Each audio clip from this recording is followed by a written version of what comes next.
Silakan Prof. Abi. Baik, selamat sore Bruder, Romo, Bapak Ibu sekalian, dan juga narasumber kita. Terima kasih atas kesempatan hari ini kita bertemu. Topiknya sangat menarik, pengelolaan sumber daya manusia SDM di perguruan tinggi atau juga di berbagai tempat yang lain. Tentu memang kita membutuhkan banyak SDM yang punya kualifikasi tinggi, tetapi juga melayani seperti nilai-nilai yang dikembangkan oleh IKDKI, mumpuni dan melayani. Nah, bagaimana trik, kemudian strategi, kemudian juga pengelolaan SDM menjadi bagian penting untuk terus ditingkatkan karena satu perguruan tinggi sangat tergantung dari kualitas dari SDM-nya. Nah, oleh karena itu apa yang dilakukan oleh Pak Agustinus hari ini mudah-mudahan juga nanti bisa menjadi gambaran bagaimana kita melakukan pengembangan SDM di tempat kita masing-masing. Dan terima kasih Pak Agustinus sudah berkenan, dan juga mudah-mudahan nanti banyak sharing-sharing dari berbagai daerah di Indonesia yang di mana perbedaan mungkin juga banyak, kemudian kebutuhan strategi juga bisa saling mengisi karena adanya tantangan yang berbeda. Saya kira itu saja Pak Simon, terima kasih, selamat mengikuti seminar.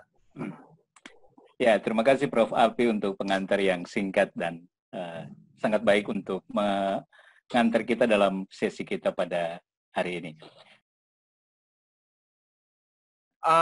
Pak Simon, terima kasih banyak sekali. Pak Simon tadi malam saya bisa berkomunikasi dengan Pak Simon, dengan Pak Ferry, dan sekarang pada kesempatan yang berbahagia ini saya ingin sharing tentang pengalaman saya yang murni. Lebih dari 25 tahun saya bekerja di dunia konsultan, di dunia project-project, dan sekarang baru 1 tahun 4 bulan saya bergerak dipercaya di dunia pendidikan. Jadi ini pasti kalau orang Jawa bilang jomplang ini. Jadi dulunya adalah konsultan, hidup di lapangan, tiba-tiba harus pakai pakaian rapi jas begini karena rapat, kemudian ngomong dengan Bapak Ibu semua yang sungguh luar biasa di pendidikan ini. Baik, tapi ya wis nggak apa-apa. Karena sharing, jadi saya ingin bisa berbagi kepada Bapak Ibu semua. Pak Simon bisa mulai slide-nya, Pak Simon? Baik.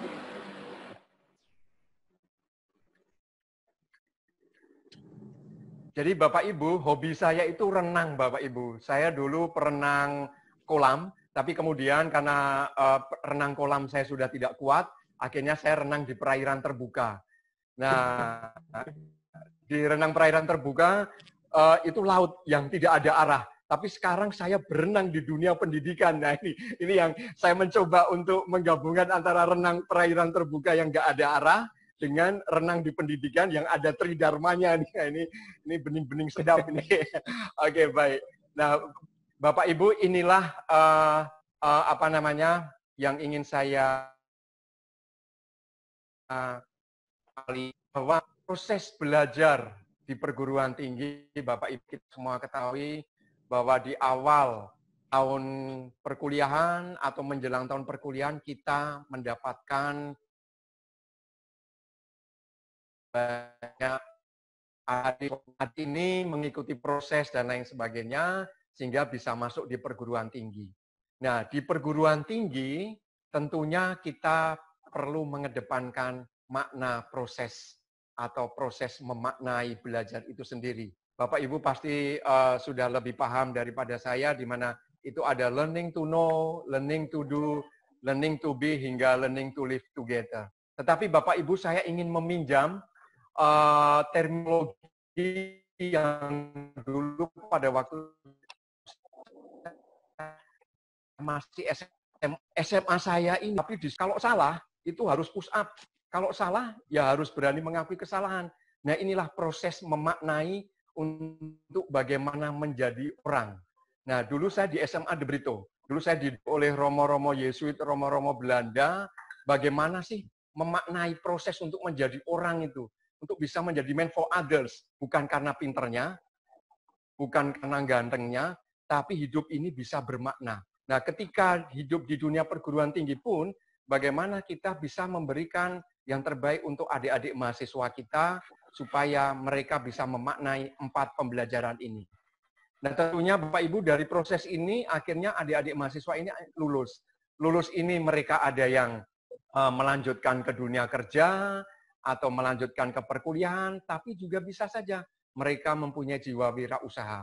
Tetapi paling tidak bekal selama mengenyam pendidikan di universitas ini dimaknai dari proses tersebut. Proses belajar maupun proses memaknai. Ya, next Pak. Nah, kemudian Bapak Ibu pada slide berikutnya. Sebentar, oke. Iya, Pak. Nah, untuk memaknai proses belajar itu sendiri tidak cukup kalau hanya belajar di dalam kelas. Tidak cukup kalau hanya dosen ini mengajar secara textbook. Tetapi dosen juga harus bisa memampukan dirinya. Dosen harus bisa berkolaborasi dengan sesama dosen. Dosen juga harus bisa berkolaborasi dengan mahasiswanya. Nah, saya membawa terminologi proyek Bapak Ibu ke dalam terminologi akademis ini. Yang terpenting bagaimana di era perubahan ini adalah kekuatan human resources-nya. Perlu Bapak Ibu ketahui bahwa universitas kami, Universitas Sari Mulia, ini universitas yang masih sangat-sangat baru. Umur kami baru 1 tahun 4 bulan. Jadi kami mendapatkan SK dari Kemenristek-Dikti pada tanggal 28 Desember 2018, itu penggabungan dari Akbid dan Stikes Sari Mulia menjadi Universitas Sari Mulia yang berkedudukan di Banjarmasin, Kalimantan Selatan. Nah, saya direkrut di universitas ini dengan komitmen untuk menguatkan SDM. Nah, karena saya datang dari latar belakang proyek, maka ada hal tertentu yang saya sampaikan kepada yayasan. Nah, ketika saya menyampaikan yayasan, inilah yang saya bawa. Kekuatan SDM saat ini kita bisa melihat dari 4 hal. Mengapa? Karena era sekarang sudah berbeda dengan era-era zaman yang dulu. Era sekarang adalah era digital, di mana kita memerlukan orang yang mempunyai pemikiran tentang inovasi. Sehingga di situ saya memakai terminologi Mastery of Innovation, yaitu di mana seseorang bisa mengembangkan pemikirannya, baik itu sendiri maupun itu grup, untuk menghasilkan karya-karya yang monumental. Karya-karya yang bisa berdaya guna, karya-karya yang bisa mempunyai dampak yang tinggi di masyarakat. Nah, bagaimana untuk bisa mencermati itu? Tentunya sekarang kita sudah dibantu dengan teknologi yang begitu besar, teknologi yang begitu mudah diakses. Nah, inilah bagaimana SDM perlu memanfaatkan teknologi ini untuk sesuatu hal yang positif. Nah, apakah inovasi itu cukup? Tidak cukup juga Bapak Ibu. Karena apa? Sekarang dengan dunia yang kecil, maka perlu dikembangkan yang namanya networking, jejaring. Kita sebagai makhluk sosial tentunya harus bisa mengembangkan jejaring kita. Kita harus bisa, mohon maaf saya memakai terminologi, menjual diri atau mempromosikan diri kita. Yaitu dari apa? Dari karya-karya monumental kita. Bisa dari penelitian kita yang dipublikasi di jurnal, bisa dari buku-buku kita, ataupun dari kita diundang sebagai pembicara. Itulah kita bisa menjalin networking. Nah, kemudian Bapak Ibu, apakah networking itu cukup? Tidak juga Bapak Ibu, tetapi kita perlu pula untuk memanfaatkan iptek itu. Seperti saat ini Bapak Ibu, mohon maaf, saya memakai jas nih. Saya memakai jas karena saya baru saja rapat dengan Vice President dari UNP University di Taiwan. Kami ingin kerjasama, bagaimana mengkolaborasikan antara ilmu kesehatan di Universitas Sari Mulia dengan universitas di Taiwan. Kalau zaman dulu mungkin saya harus terbang ke Taiwan atau rekan dari Taiwan harus terbang di Indonesia. Tapi sekarang kita bisa menggunakan aplikasi yang begitu mudah. Kita bisa Zoom, bisa rapat. Seperti saat ini kita juga bisa rapat. Nah, ini akhirnya apa Ibu Bapak Ibu? Bapak Ibu dosen dimanapun saja rekan-rekan berada, entah itu di perkotaan maupun sampai di remote area, itu perlu memahami dan bisa memanfaatkan teknologi ini untuk kepentingan yang lebih baik. Kemudian, hal yang berikutnya Bapak Ibu, kekuatan kita adalah bahwa negara Indonesia ini kaya sekali. Kita mempunyai inovasi, kita bisa memanfaatkan jejaring, dan kita bisa memanfaatkan teknologi, akhirnya kita bisa jual ini loh, hasil kekayaan alam Indonesia itu seperti ini. Contohnya begini Bapak Ibu, sekitar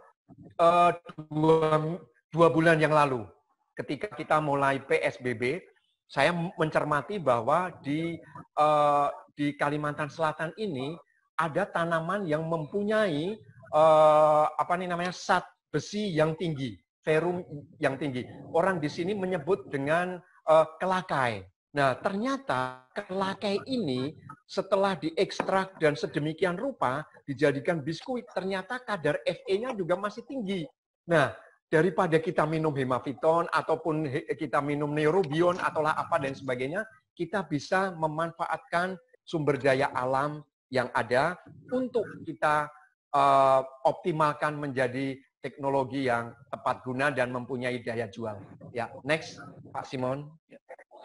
Nah, pada pada slide yang selanjutnya Bapak Ibu, pada slide ini, nah, di era masyarakat ekonomi global ini, Bapak Ibu, tentunya ada 5 hal ini. Ada aliran bebas barang, kita bisa beli barang secara online dari mana saja, kita ada aliran bebas jasa, tenaga kerja dari luar pun bisa masuk ke Indonesia, sebaliknya dari Indonesia bisa pergi ke luar negeri, sampai kepada bebas investasi, aliran modal yang lebih jelas, sampai pada aliran tenaga kerja terampil. Nah, apa poin pentingnya Bapak Ibu? Poin pentingnya adalah ketika kita mendidik adik-adik mahasiswa kita, dan ketika kita juga sebagai pendidik mau memampukan diri, mau berkacamata yang lebih luas, mau berpikir yang global dengan aspek tadi mastery yang ada 4 hal tadi, maka kita bisa melihat dunia ini menjadi sebuah dunia yang di mana kita bisa memanfaatkan semuanya. Kita bisa berteman dengan teman-teman di luar negeri, kita bisa diundang ke sana kemari, kita bisa bekerja di sana kemari, tentunya harus sebagai seorang yang mempunyai nilai jual yang tinggi maupun nilai jual yang berkompeten. Ya, next Pak Simon. Nah, Bapak Ibu, ini adalah tantangan utama SDM di era globalisasi ini. Ada risiko, tetapi juga ada hal yang harus dikelola, yaitu ada cost, ada trouble, ada time. Nah, cost yang di sini Bapak Ibu, cost yang dimaksudkan adalah bukan makna harafiah cost dalam arti uang, tidak. Tapi di situ juga bisa uang, bisa tenaga, bisa pikiran, bisa juga kesempatan dan sebagainya. Ketika kita sebagai pendidik, sebagai seorang dosen, tentunya kita meluangkan waktu kepada adik-adik mahasiswa, kita mencurahkan pikiran kepada adik-adik mahasiswa, bahkan kita pun juga mengorbankan waktu kita sendiri untuk bisa bagaimana melakukan penelitian, bisa selalu membimbing adik-adik mahasiswa dengan baik. Itu tentu. Nah, tentunya Bapak Ibu, selain cost, tentunya ada juga yang harus kita pertimbangkan, yaitu masalah. Nah, masalah tentunya pasti ada dinamika masalah. Di setiap universitas pasti ada masalah juga. Saya ambil contoh Bapak Ibu di universitas kami. Universitas kami Bapak Ibu itu latar belakang dari mahasiswanya itu dari menengah ke bawah. Bukan menengah ke atas, menengah ke bawah. Dan student body aktif SBA universitas kami masih sangat sedikit Bapak Ibu. Student body aktif kami per posisi bulan kemarin itu adalah 1055.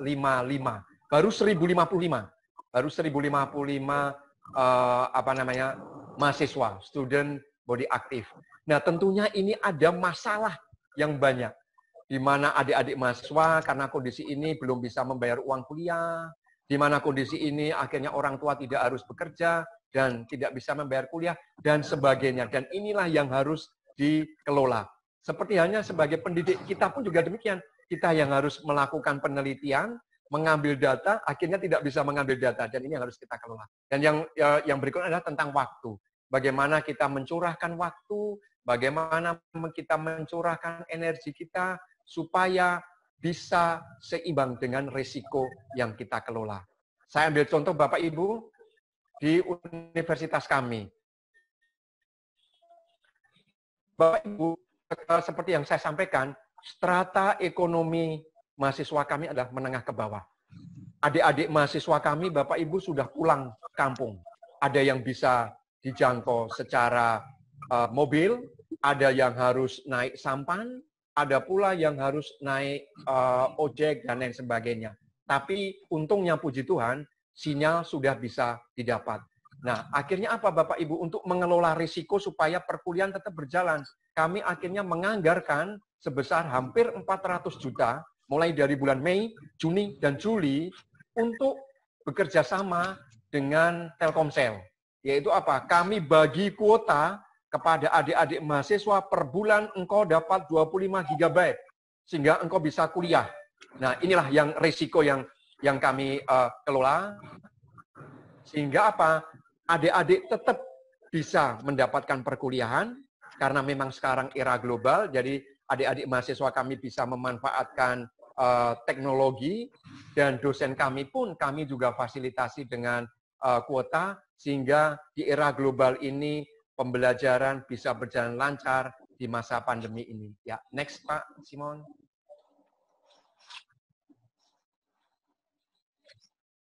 Nah, Bapak Ibu, ini adalah pemikiran proyek yang saya bawa ke ranah akademik.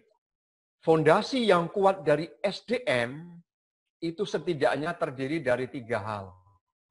Yaitu ada career path, ada career scheme, kemudian yang ketiga adalah komitmen. Nah, pada waktu saya kerja di dunia, era tahun 1997 sampai dengan 2003,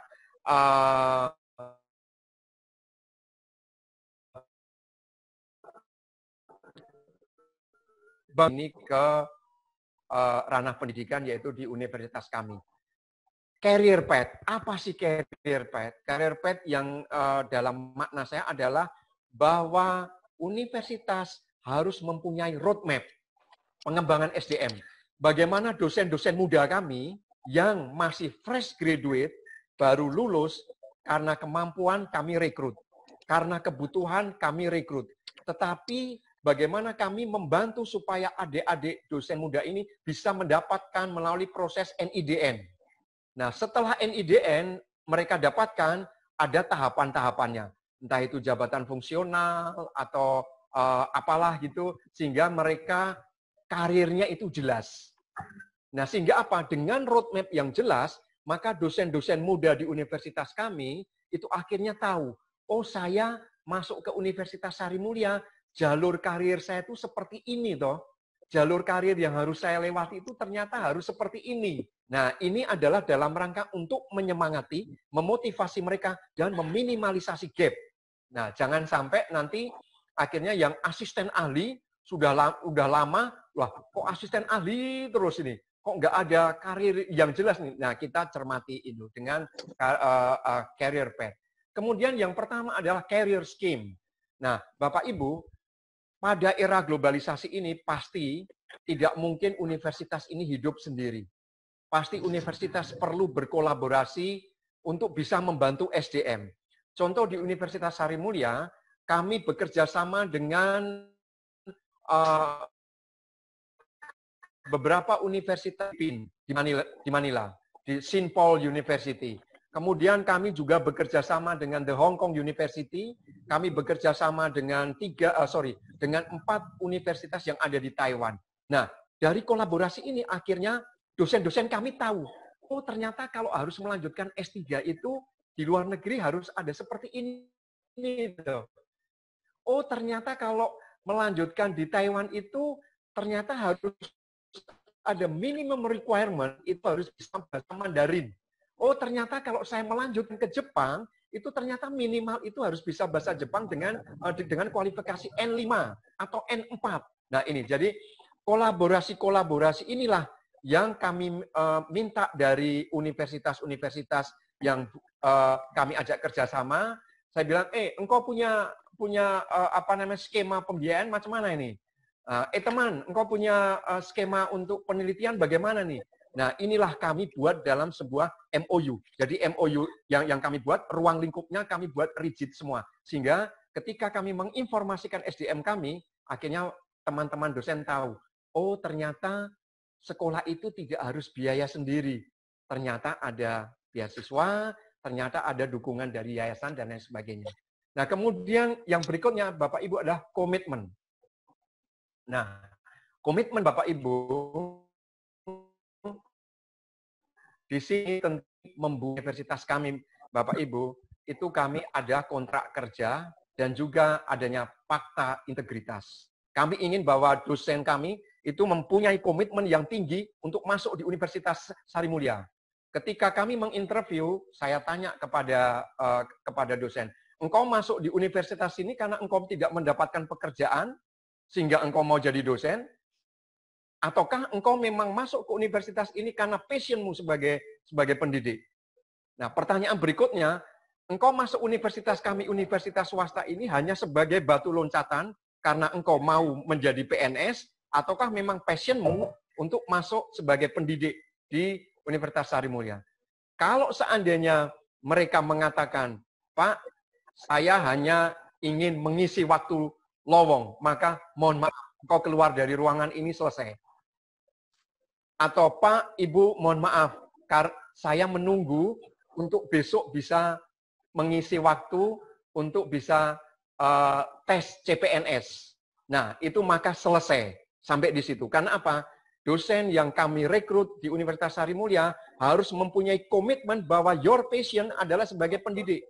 Ya, bukan your passion karena mengisi waktu luang. Itu selesai cerita sampai di masalah interview. Nah, kemudian Bapak Ibu kembali ke career path tadi. Nah, pada saat roadmap itu sudah ada, maka kita mempunyai penilaian kinerja SDM.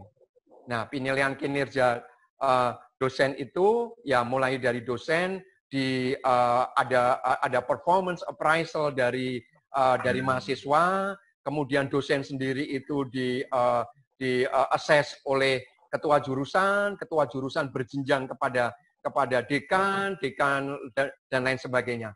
Nah, ini yang ada di universitas kami. Sehingga apa? Sehingga tahu bahwa dosen ini harus bagaimana dan dalam kondisi seperti apa. Nah, kemudian CareerScape melahirkan kebijakan. Kebijakan tadi yang kolaborasi dalam bentuk kemitraan dengan perguruan tinggi lainnya.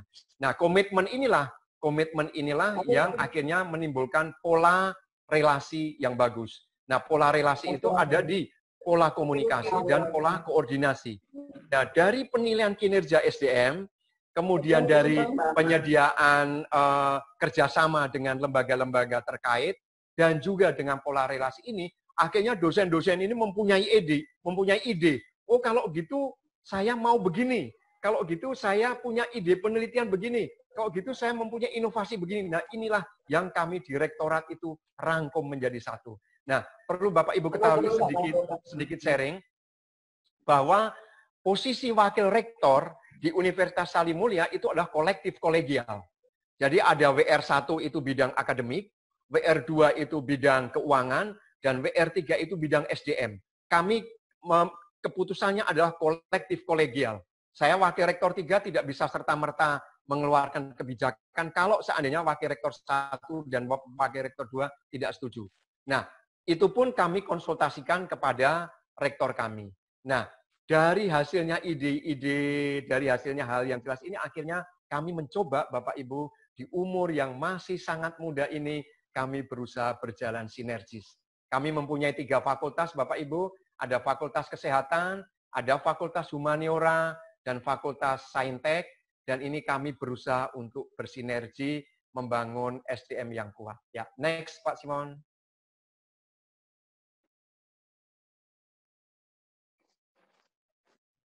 Nah, Bapak Ibu, dalam mensiasati untuk kami mencapai SDM yang unggul, kami menerapkan 3 piramid ini. Yang pertama, semua dosen yang masih muda itu harus mengalami dulu bagaimana membuat RPS. Dosen muda ini harus mengalami bagaimana mengatasi konflik. Sehingga apa? Dosen-dosen muda kami bisa mendapatkan pengalaman dari dosen-dosen senior dan juga bisa mendapatkan atau mengalami bagaimana sih berproses ketika membuat MOU, ketika membuat RPS, ketika berkomunikasi dengan lembaga DUDI, ketika berkomunikasi atau bernegosiasi pada waktu mau penandatanganan MOU, kita ada semua Bapak Ibu untuk mengalami learning experience. Nah, di situ Bapak Ibu akhirnya kami mempunyai roadmap. Apa yang berikutnya? Mereka adik-adik dosen muda, mereka pada saat harus mampu mengelola. Nah, contohnya ada dosen-dosen muda kami yang kami kasih tugas tanggung jawab.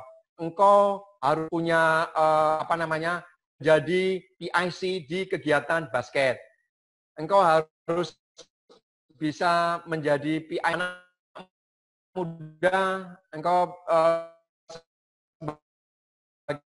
PIC di kegiatan A dan B dan sebagainya. Nah, mendapatkan pengalaman, kami ajak mereka untuk bisa mengelola. Kita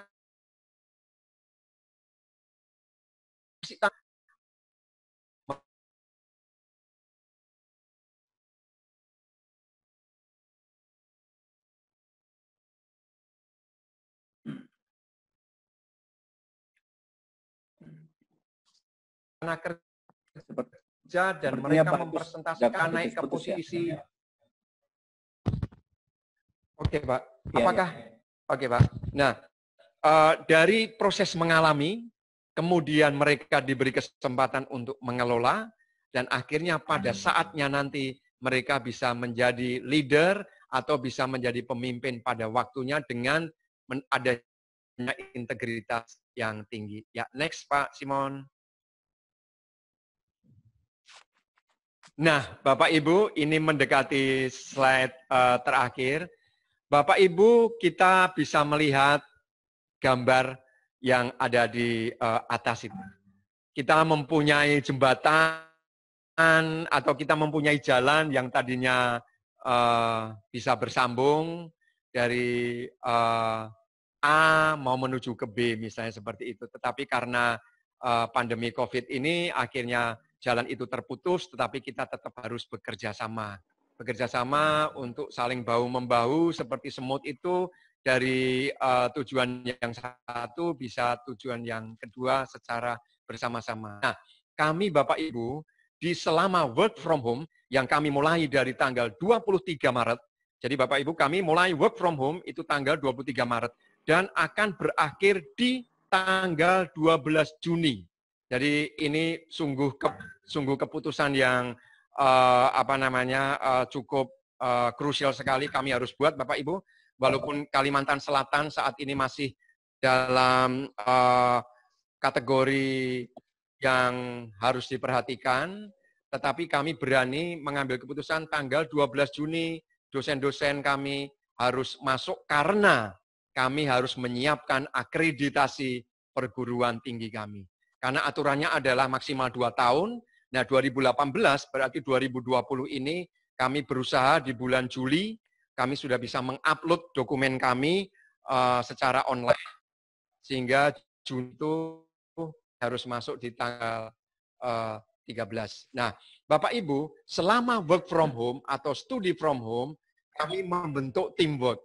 Dari teamwork itu tentunya kami memperhatikan beberapa item. Dosen harus bisa menjadi leader terhadap dirinya sendiri, dan dosen juga harus bisa menjadi leader terhadap mahasiswanya. Kalau dulu mereka mengajar di dalam ruang kelas, kalau sekarang mereka harus mengajar dengan memakai fasilitas online. Nah, leader. Nah, kemudian selama work from home ini untuk mengajar engkau punya anak buah, untuk mengajar engkau punya siswa itu macam mana itu visimu itu. Sehingga apa? Sehingga semua yang tertulis dalam RPS bisa sampai dan adik-adik mahasiswa itu bisa mendapatkan hal yang pas dari RPS itu. Nah, kemudian goals. Kemudian goals itu tentunya dosen-dosen itu harus punya target dari RPS-nya itu apa, dari tujuan pembelajarannya apa, dan sebagainya. Nah, kemudian yang creativity. Creativity-nya adalah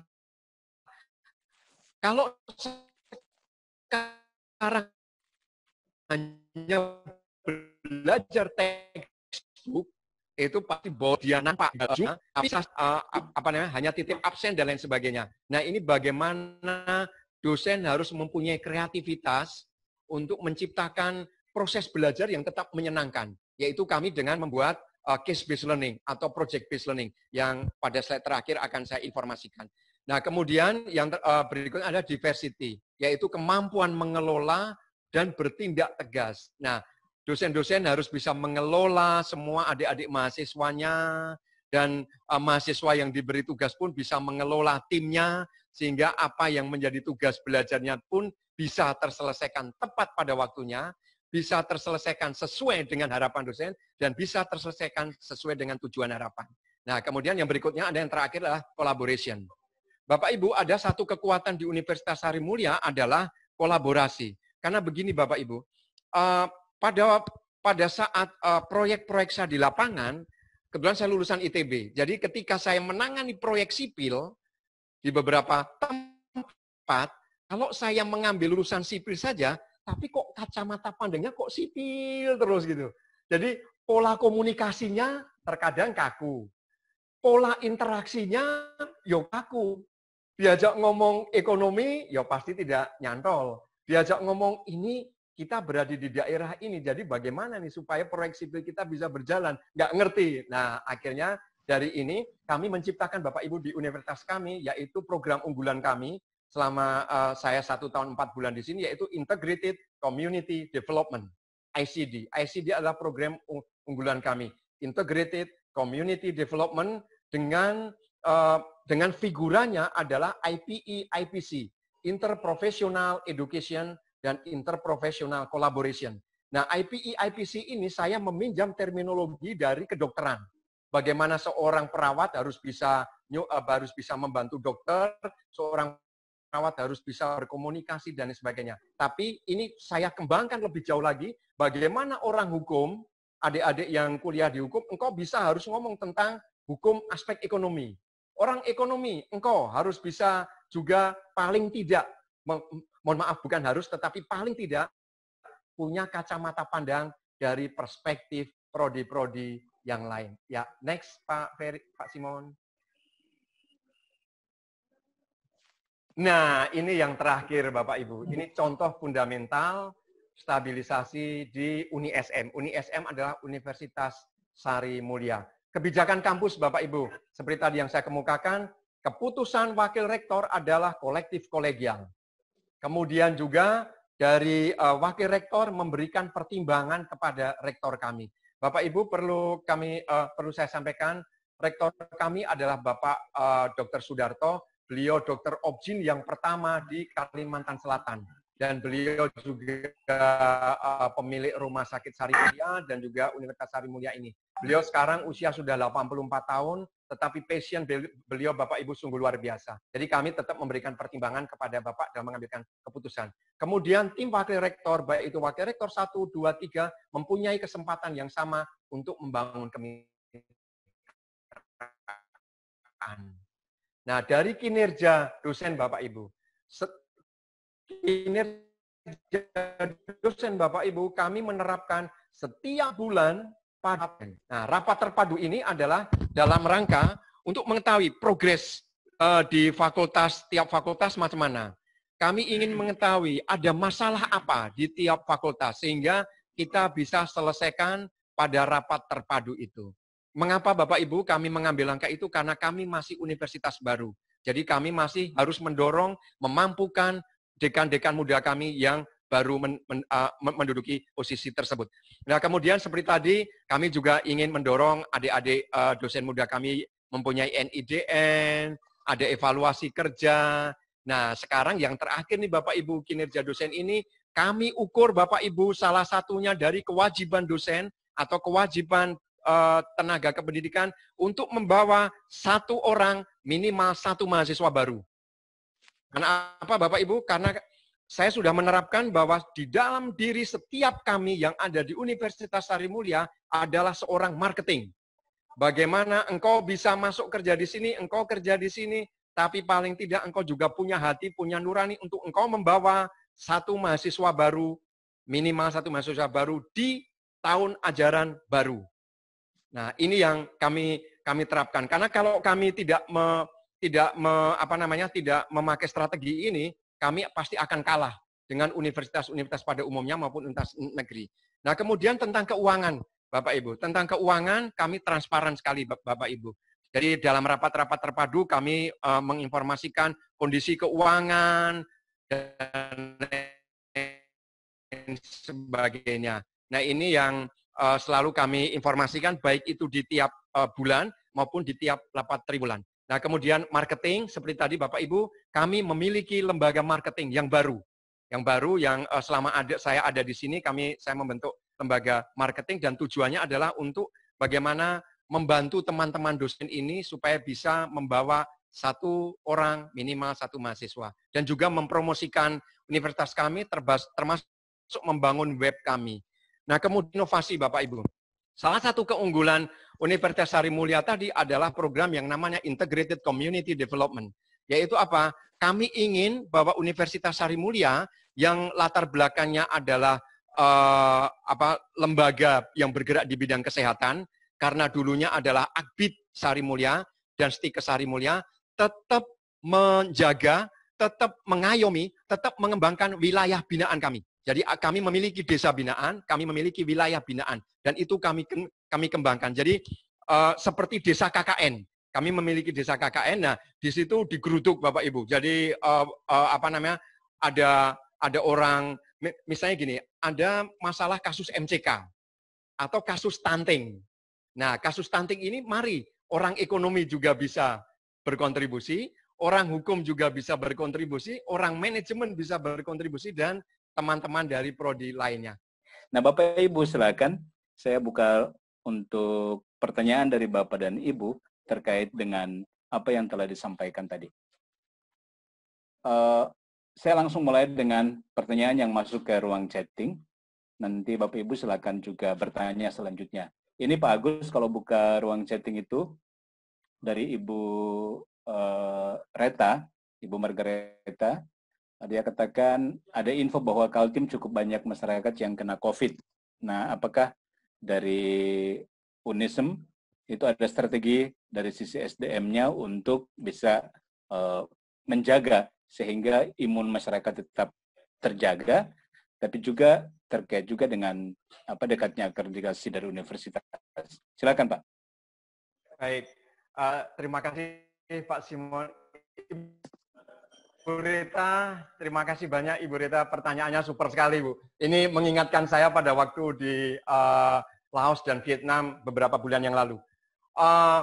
Saya sedikit cerita, Bapak Ibu, di Vietnam, di Laos maupun di Myanmar, ketika saya beberapa waktu masih di sana, itu ada kewajiban di proyek kami harus minum susu, satu. Yang kedua adalah kami harus sering minum, kami harus sering makan makanan yang dicampur dengan jahe. Nah, karena saya mendapatkan pengalaman seperti itu, Bapak Ibu, nah akhirnya ini saya tularkan kepada rekan-rekan dosen yang ada di Universitas Sari Mulia. Saya informasikan pada tanggal 18 Maret, sebelum kami melakukan WFH, pada tanggal 18 Maret, itu saya menginformasikan, Bapak Ibu teman dosen, kalian usahakan untuk rajin minum susu, satu. Yang kedua adalah kalian usahakan rajin untuk minum jahe. Nah, yang ketiga adalah rajinlah kalian untuk makan makanan yang paling tidak dicampur jahe lah, campur temulawak dan lain sebagainya. Nah, itu yang saya anjurkan Ibu Reta. Nah, kemudian selama WFH ini Ibu Reta, kami di rektorat tidak libur. Dan beberapa dosen pun ada piket. Jadi kami tetap ada piket. Nah, protokol kesehatan yang saya buat adalah, satu, ketika masuk di universitas kami, harus dicek suhu badannya. Yang kedua, harus cuci tangan. Nah, kalau seandainya suhu badan itu katakanlah lebih dari ketentuan kesehatan, maka mohon maaf, Bapak Ibu rekan dosen ini harus pulang. Nah, kalau suhu badannya normal, maka naik. Kemudian ada cuci tangan dan sebagainya. Kemudian yang berikutnya, yang rumahnya jauh atau rumahnya di luar kota, mereka kami wajibkan untuk ganti baju. Jadi kita tidak tahu apakah Bapak Ibu teman dosen itu mereka singgah-singgah, kita tidak tahu. Tapi yang dari luar kota atau yang merasa baru saja singgah di kerumunan orang atau bertemu dengan orang banyak, maka sampai di kampus itu setelah dicek suhu badannya, cuci tangan dan lain sebagainya, diwajibkan untuk ganti baju. Nah, ini yang protokol yang kami terapkan. Nah, kemudian Ibu Reta, pada tanggal 15 Juni nanti kami sudah masuk seperti biasa. Nah, apa yang kami lakukan, Ibu Reta? Karena Ibu Reta mengetahui bahwa Kalimantan Selatan ini sangat tinggi, maka kami menambahkan, kami mengeluarkan uang yaitu untuk membeli alat rapid test. Nah, jadi semua dosen kami yang nanti pada tanggal 15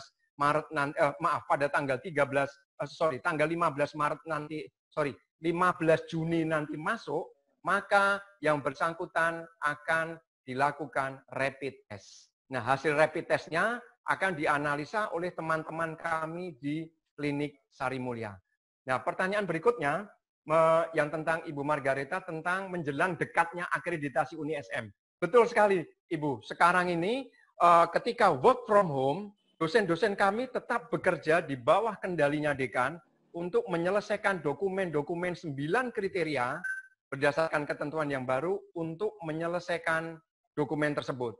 Nah, kemudian dokumen tersebut Ibu Reta sudah diberikan kepada LPM pada tanggal 29 Mei kemarin. Nah, sekarang mulai dari tanggal 30 Mei sampai dengan tanggal 6 Juni besok, kami dengan LPM dan Rektorat mencermati mana yang masih kurang, atau mana yang harus diperbaiki, atau mana yang sudah bagus. Nah, kemudian pada tanggal 8 Juni, kami akan menginformasikan kepada semua dosen untuk siap-siap masuk di tanggal 15 Juni, dan masuknya dalam rangka untuk menyelesaikan dokumen akreditasi dan dengan protokol kesehatan yang kami buat. Cek suhu, kemudian cuci tangan, dan kemudian ada tes rapid juga. Nah, itu Ibu Reta yang bisa saya jawab. Terima kasih banyak untuk pertanyaannya yang super. Baik, terima kasih Pak Agus, cukup jelas, dan terima kasih Bu Reta atas pertanyaannya. Ada pertanyaan berikut dari Pak Burhan, ini menarik juga sih. Selain mungkin Pak Agus, silakan juga mungkin Bapak Ibu yang lain yang bisa berbagi. Rasio tridharma yang paling baik itu berapa persen gitu menurut Pak Burhan? Untuk perkuliahan berapa persen, penelitian dan pengabdian masyarakat itu berapa persen?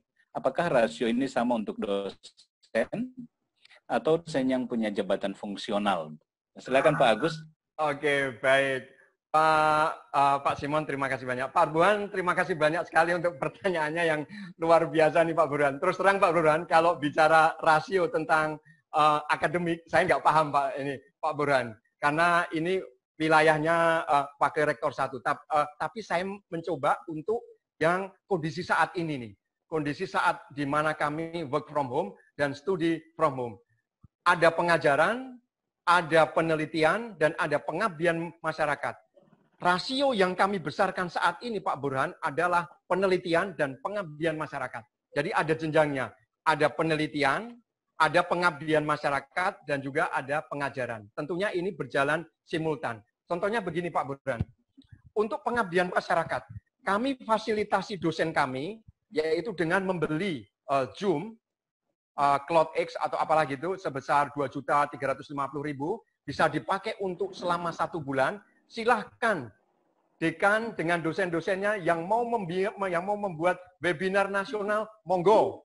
Yang mau membuat webinar internasional dengan topik tertentu, monggo. Kami fasilitasi semuanya itu. Nah, itu adalah nanti kami akan masukkan dalam skema pengabdian masyarakat.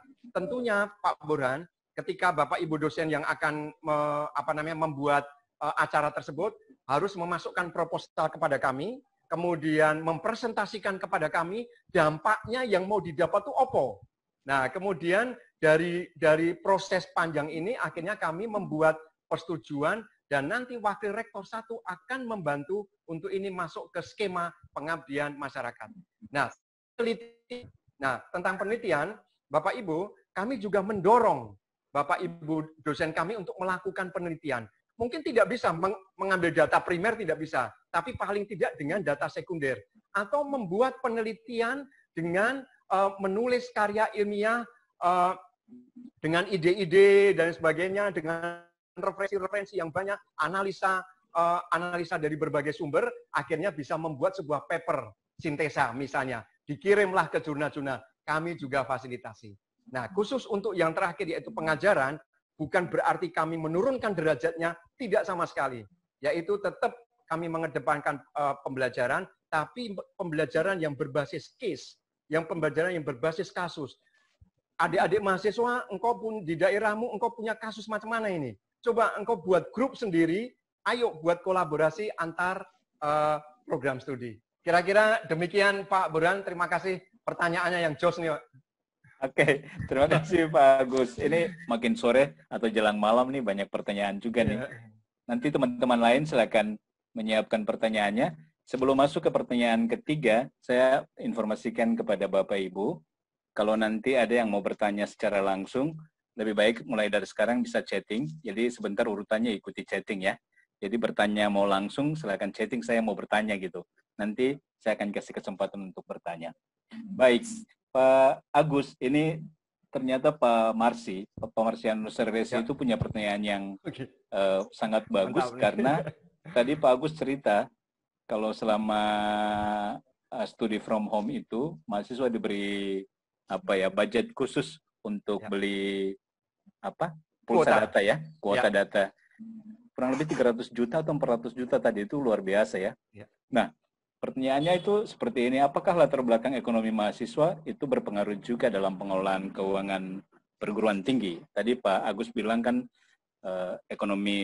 tingkat ekonomi mahasiswa itu menengah ke bawah gitu.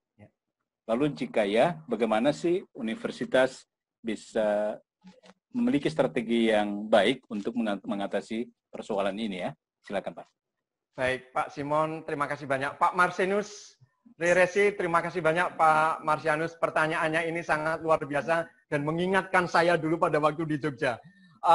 Pak Marsianus begini, dulu pada waktu saya di Jogja Pak Marsianus, saya mau memakai celana panjang saja saya mikir Pak Marsianus. Saya akhirnya sekolah itu hanya pakai celana pendek. Celana pendek masuk sekolah, ya sudahlah ketemu dengan romo-romo Yesuit, dan saya bayar sekolah pun juga sulit, dan akhirnya Romo Van Delft, mantan Romo Rektor saya dulu, mengatakan kepada saya gini, Hermino, kamu punya uang tidak? Saya bilang, sonde Romo, kata orang Timor sonde, karena saya punya darah Timor. Jadi, oke, baik, lalu kamu mau ngapain itu? Saya mau kerja Romo. Lalu Romo itu bilang ke saya gini, oke, saya beri dispensasi, kamu terlambat 30 menit untuk masuk sekolah. Nah, lalu saya ditanya, kamu mau ngapain? Saya sudah dikasih terlambat 30 menit. Lalu saya bilang, saya mau jualan koran Romo. Loh, kamu bangun jam berapa? Saya bisa genjot, ngontel, sepeda dari Jalan Solo sampai ke Kalasan, di kantornya KR. Nah, akhirnya saya mengambil koran di kantor KR, saya mulai jualan koran dari perempatan Gejayan sampai di asrama Realino. Nah, itu jualan. Nah, mengapa pertanyaan Pak Marsianus ini mengingatkan saya? Dulu saya pada waktu SMA saya susah sekali harus bekerja. Bahkan pada waktu di ITB pun saya juga susah sekali karena sambil kuliah harus jadi konjak. Kalau orang Timor bilang konjak, tapi apa ya, kenek itulah. Nah, menyambung ke pertanyaannya Pak Marsianus, betul Pak Marsianus, latar belakang adik-adik mahasiswa kami itu dari menengah ke bawah. Dan saya juga merasakan bagaimana sulitnya kuliah di tengah-tengah ekonomi orang tua yang serba tidak menentu, di tengah-tengah ekonomi orang tua yang banyak tuntutan, banyak kebutuhan. Nah, skemanya bagaimana Pak Marsianus? Skemanya adalah kami memberikan atau memfasilitasi dengan asrama. Nah, satu, kami memiliki asrama. Asrama itu ada diperuntukkan untuk adik-adik siswa yang nona. bukan yang nyong, bukan yang putra, tapi khusus yang nona saja. Nah, karena apa? Karena kami terbatas. Jadi asrama ini ada di dalam lingkungan kampus dan kami berikan kesempatan untuk adik-adik nona ini bisa tinggal di situ dengan latar belakang ekonomi yang kurang mampu dan tidak membayar. Nah, itu satu. Skema yang kedua, kami memberikan beasiswa melalui skema dari yayasan. Nah, tentunya beasiswa itu bisa potongan 50% atau potongan 75% atau sampai 100%. Nah, kemudian beasiswa yang berikutnya adalah kami kerjasama dengan Pemda. Nah, kami melakukan Pemda beberapa waktu yang lalu kami pergi ke tahun 2019, bulan Agustus, saya berkunjung lagi ke Bovendigul, kemudian ke Merauke, kemudian ke Lanijaya, kemudian ke Wamena juga. Kami membuat MOU bahwa kami siap menerima adik-adik dari mana saja. Baik itu dari Papua, baik itu dari lembaga mana, dan ada skema beasiswa dari daerah.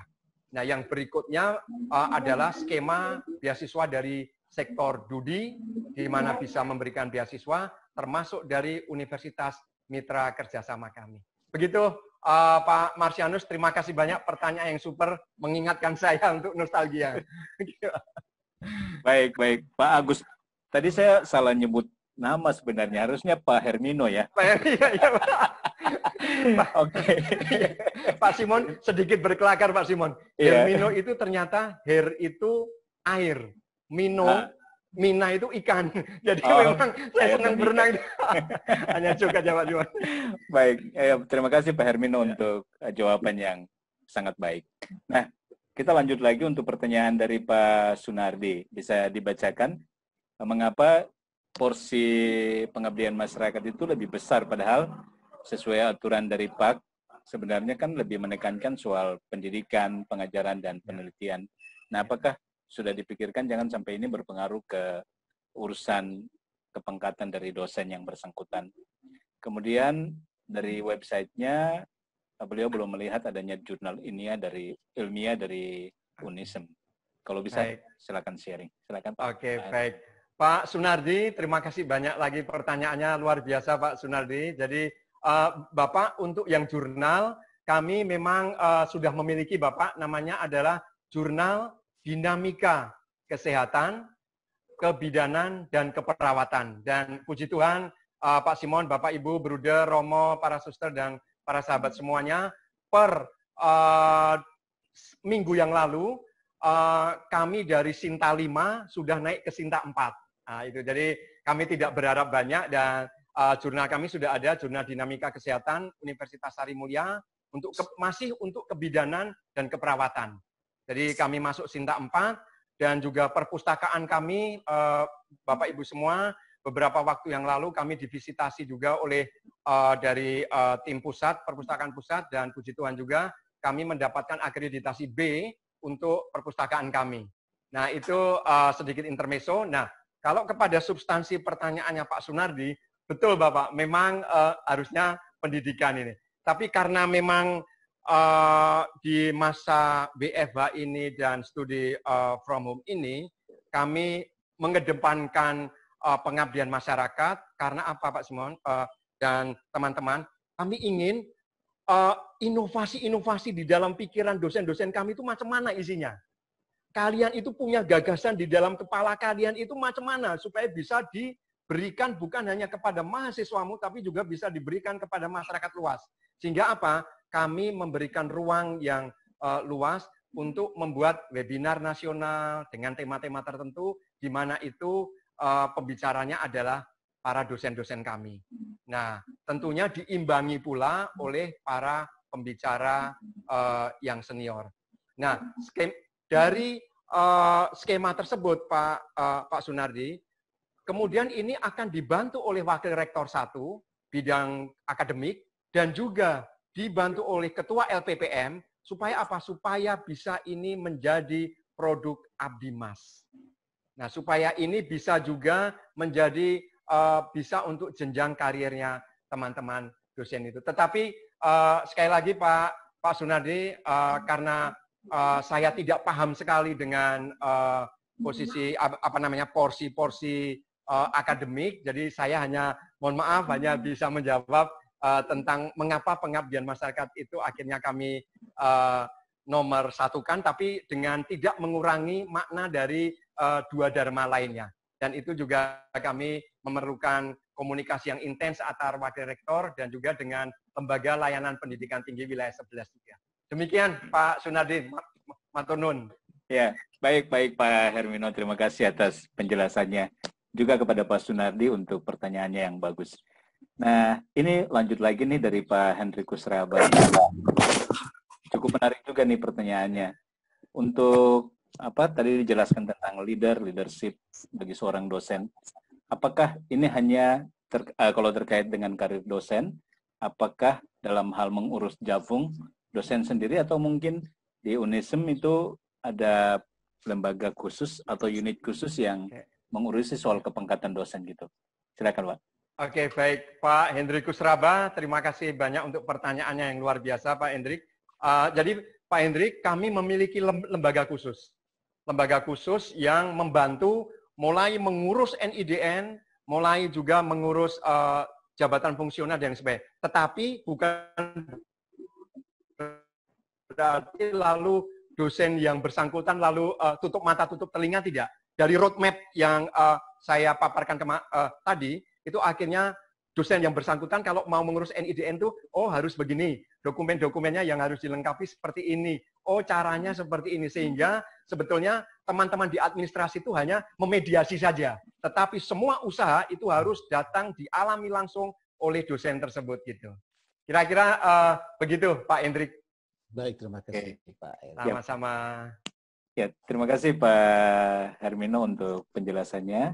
Sama-sama Pak. Ya, Bapak Ibu, rekan-rekan semuanya masih ada waktu kita kan sampai 5:30 Indonesia Barat, berarti 5:30 Indonesia Timur, 6:30 Indonesia Tengah.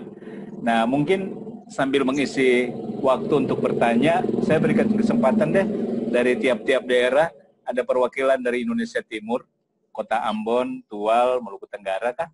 Ada yang mau bertanya juga dari Indonesia Tengah, silakan. Kemudian Indonesia Barat, ya 3 orang lah mewakili 3 wilayah ini untuk mengajukan pertanyaan secara langsung kepada Pak Agus. Sambil menunggu teman-teman menyusun pertanyaan nih, masih Pak Sunardi bertanya juga, bagaimana dengan jenjang karir para tenaga kependidikannya, Tendik?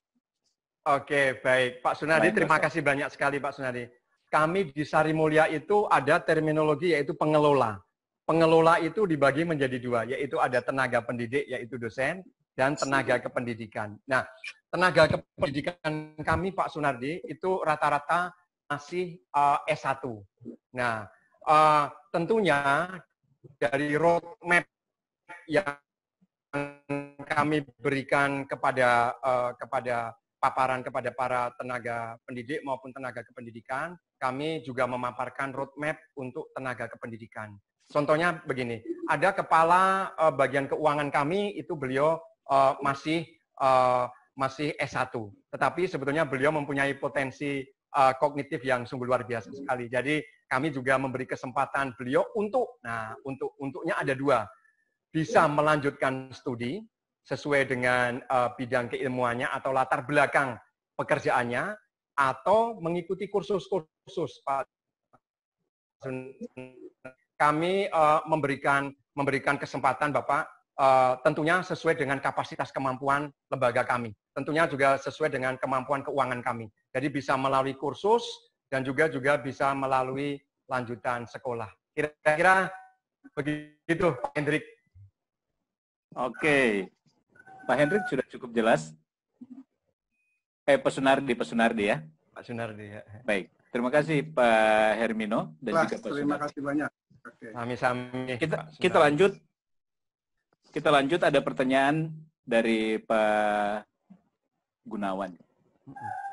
Ya, Bogor nih, dari Bogor. Apakah di Unisem ada program pengembangan diri atau soft skill untuk para mahasiswa? Nah, karena soft skill tentunya sangat berpengaruh untuk kehidupan mereka ya. Silakan. Oke, baik.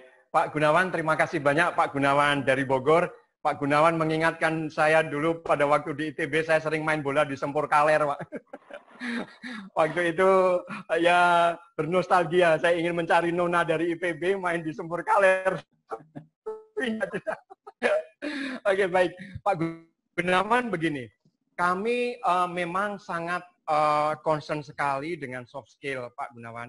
Di tempat kami, Pak Gunawan, kami memiliki yang namanya CDC, jadi Career Development Center. Jadi ada CDC, Career CDC ini Pak Gunawan, salah satunya adalah ada divisi psikolog. Jadi kami memiliki psikolog. Dan kemudian yang berikutnya kami juga memiliki di bawah CDC itu ada lembaga bahasa. Kami bahasa Inggris di universitas kami,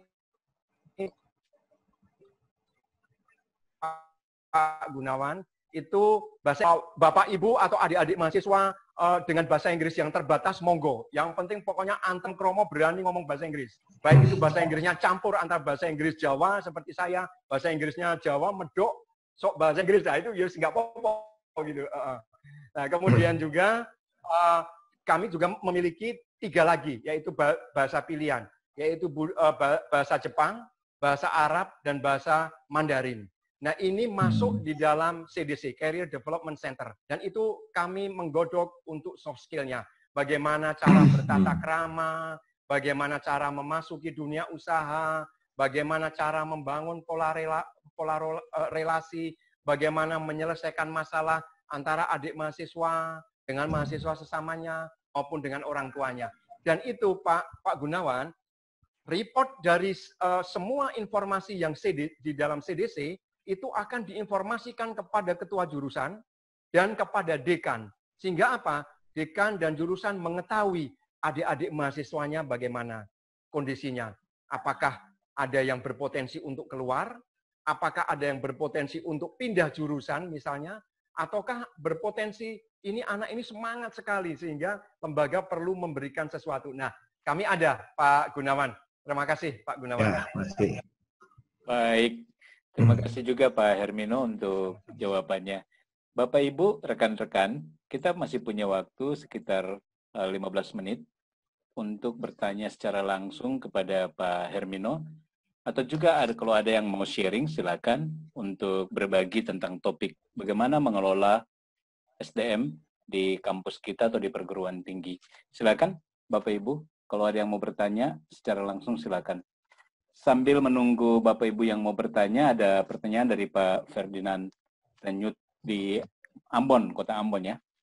Bagaimana sistem perekrutan tenaga pendidik dan kependidikan pada UNISEM dan bagaimana sistem untuk pemberian studi lanjut pada tenaga pendidik maupun tenaga kependidikan? Silakan Pak, bisa share. Oke, Pak Ferdinand, terima kasih banyak Pak Ferdinand dari Ambon, luar biasa Pak pertanyaannya. Jadi perekrutan kami Pak Ferdinand, kami adalah perekrutan secara terbuka. Jadi kalau seperti baru saja nih, kami memerlukan, karena untuk akreditasi, itu kan satu prodi minimal memiliki 5 dosen. Nah, beberapa waktu yang lalu kami merekrut untuk dosen akuntansi, karena memang baru 4. Akhirnya kami perlu 1 lagi. Atau rekrut-rekrut yang jurusan-jurusan sebelumnya. Kami tetap open recruitment. Jadi siapa saja boleh memasukkan lamaran. Jadi saya memakai strategi di proyek. Jadi open recruitment ada long list. Nah dari long list itu yang kita cek adalah apakah di pelamar itu sudah memenuhi persyaratan yang kami lemparkan di dalam TOR misalnya atau kami lemparkan di dalam pengumuman. Dari seleksi administratif tersebut, long list, akhirnya mengerucut ke shortlisted kandidat. Nah, ke shortlisted kandidat ini, akhirnya kemudian akan mengerucut. Bisa hanya 2, bisa hanya 3, atau bisa 1 sekalipun tidak apa-apa. Nah, dari long list ke shortlisted kandidat, kemudian akhirnya masuk ke interview. Nah, pada waktu interview, yang melakukan interview adalah ketua jurusan, yang memang jurusannya membutuhkan tenaga, kemudian dekan, dan kemudian tim wakil rektor, dan juga dengan biro kepegawaian. Nah, pertanyaannya pertanyaan terbuka. Jadi terbuka dan semuanya sudah mendapatkan dari tiap penanya itu sudah ada yang namanya kisi-kisi atau indikator pertanyaan. Nah, pertanyaannya terbuka, dilakukan secara langsung. Nah, setelah itu selesai wawancara, maka dilakukan panel. Panel kita bertemu semuanya dan akhirnya menetapkan orang ini bisa diterima. Nah, ketika sudah diterima, kami ada masa percobaan, Pak Ferdinand. Masa percobaannya ada 3 bulan. Nah, selama 3 bulan ini kami mencermati bagaimana kinerjanya nih. Apakah kinerjanya masih bisa dibantu untuk kita lanjutkan kepada direkrut sebagai pegawai tetap, ataukah putus saja di 3 bulan. Tapi puji Tuhan, Pak Simon, Bapak Ibu semuanya, dan Pak Ferdinand, selama saya ada di sini, kami mendapatkan tenaga pendidik, yaitu tenaga dosen maupun tenaga kependidikan yang selalu lewat lebih dari 3 bulan, dan beliau-beliau akhirnya menjadi tenaga tetap. Itu pun berlaku baik itu teman-teman dosen maupun teman-teman di tenaga kependidikan. Kira-kira oke. Kemudian yang untuk studi lanjut. Nah, yang untuk studi lanjut. Bapak Ibu, pertanyaan Pak Ferdinand sangat menarik sekali. Jadi bagaimana nih kesempatan untuk yang studi lanjut? Nah, kami tetap memberikan kesempatan kepada dosen-dosen kami yang mempunyai potensi, yang sudah mendedikasikan diri berdasarkan roadmap yang ada, sehingga mereka mempunyai kesempatan untuk studi lanjut. Nah, studi lanjut pun kami juga ada kontrak untuk dosen tersebut, dan juga kami menginformasikan kepada Lembaga Layanan Pendidikan Tinggi Wilayah 11 untuk mendapatkan persetujuan. Demikian, Pak Ferdinand, Pak Simon.